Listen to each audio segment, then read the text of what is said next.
This is Stu Ellis with your Illinois Corn Connection, brought to you by Illinois Corn. Good rain produces a good yield for Illinois Corn Growers Director Wayne Rosenthal, who will soon be going back to the state legislature. We're visiting with Wayne Rosenthal on his farm in southern Christian County, and we're just a little bit east of Morrisonville. Yep, east and south. Okay. You represent what counties in the corn grower district? Oh, Christian, Montgomery, Right here, South Central. Yeah, South Sure. Central, District Okay. 11. All right. And Wayne is pretty proud of this corn. You can see this. Yeah. I don't see any tip back on here. No, you won't find any here, and we've been fortunate to have a lot of rain. Tell me about what sort of moisture you had. We since Memorial Day, we had 4 to 4.5 inches in June. We had 10 inches in July, and we had 4 to 5 inches in August. Okay. The biggest rain we had was 2 to 3 inches. So it's even though we got a lot of rain, there's places that had that much rain, but they got it all in one time. So in our case, it was spread out. Even we had 6 inches one time, but it was spread out over 4 days. You know, an inch and a half at a time. Sure. So we had a chance for it all to soak in and not a lot of it run off.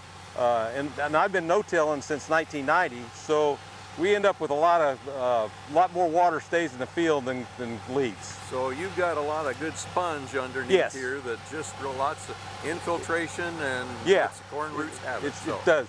And you know, so we use Syrah rye as a cover crop on our corn stalks, and we'll be spreading that with our fertilizer here probably next week. And when it comes up, we haven't noticed any significant change in the soybean yields. But the following year on the corn, it seems to help because we consistently raise as good or better corn than most people in the area. All right. Now, good or better, your name was on the corn growers yield contest list. Yes. There. Yes. All right. And what did you get last time here? I was like 306 or 308 or something. We weighed it 4 times, and our entry into the corn growers was the least of the 4, but that's what we submitted, and you know, and so yield chasers with Brandt's, we were up to 316. Okay. Now do you have 300 bushel corn here? Probably 275, 280, because there's some spots in the field that aren't as good. Okay. And but there's places that's going to push over 300. All right. And right here probably is one of them. All you know, right. this end of the field is a lot better, which, you know, you got variability throughout the field, and this is the best part of the field. What's your fertility program? So we put on 200 pounds of nitrogen and anhydrous in the fall, 250 pounds of DAP, and 200 to 300 pounds. I think this field had 200 pounds of potash, and then we come back and put on another 50 units of 28% nitrogen.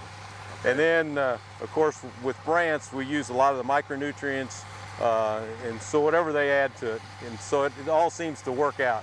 A lot of the magic powder stuff. Yeah, I mean, it's just continually, whatever they're recommending, that's what I'm doing, and it continues to, our yields continue to improve, and you know, so I'm happy with the results from them. Okay. When I got on the board, what I found is that the benefit for me is I got to meet the corn growers from all around the state, and not the Corn Marketing Board and corn growers both. And so, you know, Illinois is very diverse, and as I know, because I was Director of Natural Resources for 4 years, so I got to see the whole state and represent the whole state.